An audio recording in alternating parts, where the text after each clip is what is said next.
are decorating a room, okay? And in this room, you want to throw in some light areas and some dark areas. But before you even begin decorating, you're not just gonna go buy furniture and paintings unless you've actually measured the room. Otherwise, you're gonna get paintings that are way too big or too small for the walls, or you're going to get furniture that won't even get through the door. Contour and highlighting is like that. When you picture your face like a room. Now, where you would highlight is where you would want to expand, and just like you would when you add in a light area into a room, you create more space, you create a wide open area, right? The face would be also the same. You want to open up. So if you have small features, when you throw in highlight, you expand. Now, contrary to that, when you contour, you recede. So if you imagine a room and you add in, let's say, a dark painting on the corner of the walls, that wall is going to look a lot smaller. The room in general is going to look a lot smaller, right? The wall compared to the room.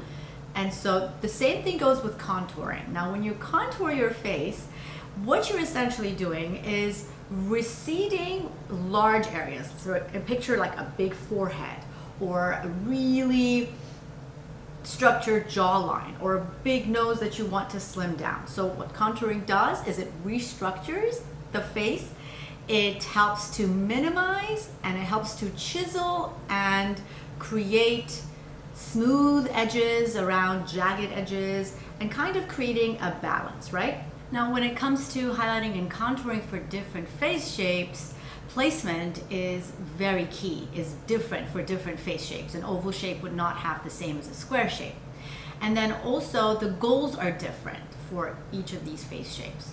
In the next section, I'm going to go over the 4 different face shapes, and then how you can identify which face shape you are, so that you can then specify the goals that you want using contour and highlight to create better balance on your face.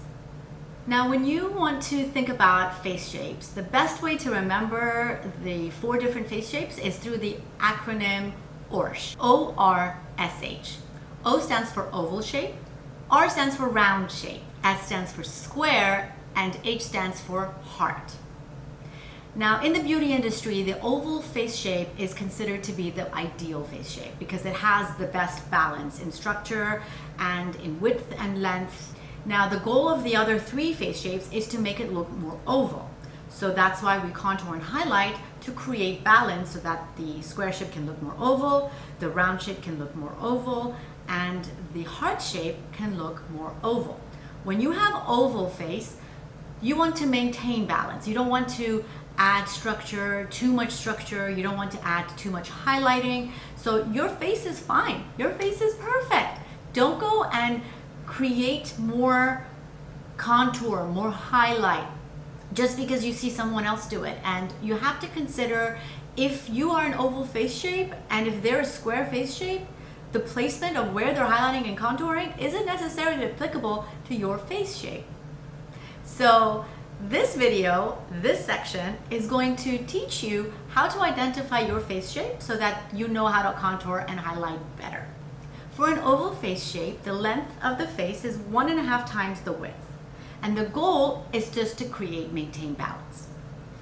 Then the round shape is identified by, there's a shorter forehead and chin, and the length and the width of the face are the same. The goal is to create more structure to the face, especially around the jaw area. For the square-shaped faces, the way you can identify if you're square-shaped is the width of your forehead, the width of your cheeks, and the width of your jawline are the same, and your forehead tends to be a little shorter.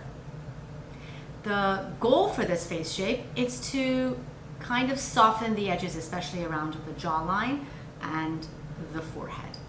The next face shape is heart, and the way you can identify a heart shape is by the width of the temple and the forehead, which is quite big compared to the chin, the jaw and the chin, which tend to be pointed and small. So I would say I am a heart shape by comparison.